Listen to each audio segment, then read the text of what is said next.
దక్షిణ కాశీ పెదకల్లేపల్లిలో మహాశివరాత్రి బ్రహ్మోత్సవాలు.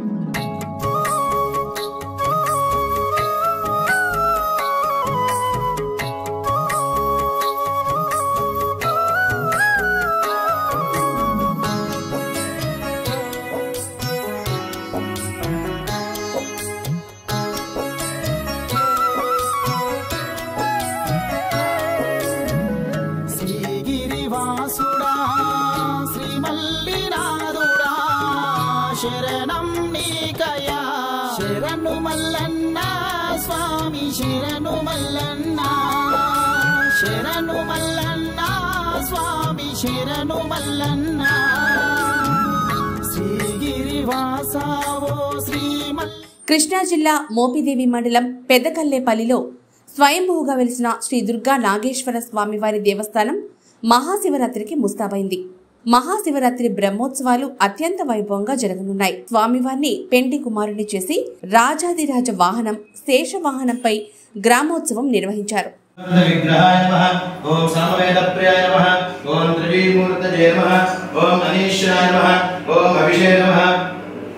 ఓం యజ్ఞమయాయ నమః ఓం సోమాయ నమః ఓం పంచవక్త్రాయ నమః ఓం సదాశివాయ నమః ఓం విశ్వేశ్వరాయ నమః. దేవం ప్రతిష్ఠామి దేవాయ పరమాత్మనే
భూతేషు గుహాయాం విశ్వమూర్తిషు త్వం యజ్ఞస్త్వం విషట్కారస్త్వం ఇంద్రస్త్వం రుద్రస్త్వం విష్ణుస్త్వం బ్రహ్మత్వం ప్రజాపతి త్వం తదాపోజ్య ధీరసంవృతం బ్రహ్మభూర్భువస్వరం తత్పురుషాయ విద్మహే మహాదేవాయ ధీమహి తన్నో రుద్రః ప్రచోదయాత్. ఈశాస్త్రవిద్యానాం దీప్తిర్వభూతానాం బ్రహ్మాధిపతిర్బ్రహ్మ నోధిపతిర్బ్రహ్మ శివో మే అస్తు సదా శివోమ్య వేదాదవస్వరః ప్రోక్తో వేదాంతే చ కలగతూని గులు వేసేసేయండి.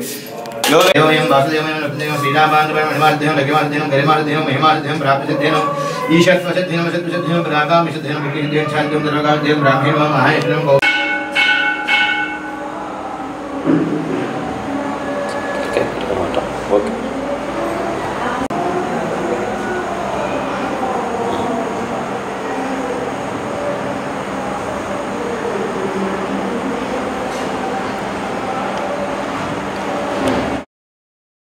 కృష్ణానదిలో పుణ్యస్నానం ఆచరించి పితృదేవతలకు పిండ తర్పణ చేయడానికి సుమారు 1,00,000 మంది భక్తులు వస్తారని, అందుకు తగిన ఏర్పాట్లు చేసినట్లు ఆలయ అధికారులు తెలిపారు. ఎందరో మహానుభావులు జన్మించిన గ్రామం, కృష్ణమ్మ ఉత్తర వాహినిగా పరవళ్లు తొక్కుతున్న గ్రామం అది. దక్షిణ కాశీగా పేరుగాంచి చారిత్రక ప్రాంతంగా విరాజిల్లుతోంది. శ్రీ దుర్గా నాగేశ్వర స్వామి కొలువుదీరిన ఆ గ్రామం కళలకు పుట్టినిల్లు. తెలుగు భాషా వ్యాప్తికి ఎంతో మంది గాన గంధర్వులను తెలుగు వినోద రంగానికి అందించిన కళామ తల్లి ముద్దు బిడ్డలు పుట్టిన ఆ నేల. ఇంతకీ అసలు ఆ గ్రామం ఎక్కడుంది? త్యాగరాజ సంగీత సంప్రదాయాన్ని ఆంధ్రప్రదేశ్కు తీసుకొచ్చిన తొలి గాయకుడు సుచర్ల దక్షిణామూర్తి శాస్త్రి. తెలుగు సాహిత్యానికి వన్నె తెచ్చి అన్నమాచార్యులను వెలుగులోకి తెచ్చిన శ్రీమాన్ వేటూరి ప్రభాకర శాస్త్రి, తెలుగు సినీ సాహిత్య దీప్తి, తెలుగు భాషోద్యమ స్ఫూర్తి, తెలుగు పాట వెలుగు బావుటను జాతీయ స్థాయిలో ఎగరవేసిన మహోన్నత సాహితీమూర్తి. తెలుగు అక్షరం ఉన్నంత వరకు వేటూరి పాట చిరంజీవి కవులు అందరూ అన్ని రకాల పాటలు రాయలేరు. కొన్ని పాటలు మాత్రమే రాయడంలో మక్కువ చూపిస్తారు. కానీ తమ కలంతో ఎలాంటి సన్నివేశాన్నైనా సునాయాసంగా రక్తి కట్టించగలరు డాక్టర్ వేటూరి సుందర్రామూర్తి. జాతీయ పతాక రూపకర్త పింగళి వెంకయ్య. స్కూల్ రికార్డుల్లో ఇప్పటికీ పింగళి ఈ గ్రామంలో చదువుకున్నట్లు ఆధారాలున్నాయి. గాన గంధర్వుడు ఘంటసాల వెంకటేశ్వరరావు కూడా ఈ గ్రామం ప్రక్కనే ఉన్న టేకుపల్లెలో జన్మించారు. ఇలా అనేక మంది జన్మించిన పవిత్రమైన గ్రామం కృష్ణా జిల్లా మోపిదేవి మండలం పెద్దకల్లేపల్లి గ్రామం దక్షిణ కాశీగా ప్రసిద్ధిగాంచింది. ఇక్కడ కృష్ణానది దక్షిణం వైపు నుండి ఉత్తరం వైపునకు ప్రవహిస్తూ ఉండడం వల్ల మహాశివరాత్రికి కృష్ణానది వద్ద పితృదేవతలకు పిండ తర్పణ చేస్తే వారికి పుణ్యలోకాలు ప్రాప్తిస్తాయని మహాశివరాత్రికి నది స్నానం ఆచరించి శ్రీ దుర్గా నాగేశ్వర స్వామిని వేల మంది దర్శించుకుంటారు. పెదకల్లేపల్లి చరిత్రను అందరికీ తెలియచేయాలని మండలి బుద్ధప్రసాద్ ఈ గ్రామంలో జన్మించిన మహనీయుల విగ్రహాలను గ్రామంలో ఏర్పాటు చేసి సుచర్ల దక్షిణామూర్తి విగ్రహాన్ని నేటి సుప్రీంకోర్టు ప్రధాన న్యాయమూర్తి ఎన్వి వెంకటరమణ ఇతర ప్రముఖుల చేత విగ్రహాలు ఆవిష్కరణ చేయించారు. దేశవ్యాప్తంగా వ్యాపింపచేసిన పెద్దకల్లేపల్లి గ్రామంలో మహనీయుల జయంతి, వర్ధంతి కార్యక్రమాలు ఘనంగా నిర్వహిస్తారు.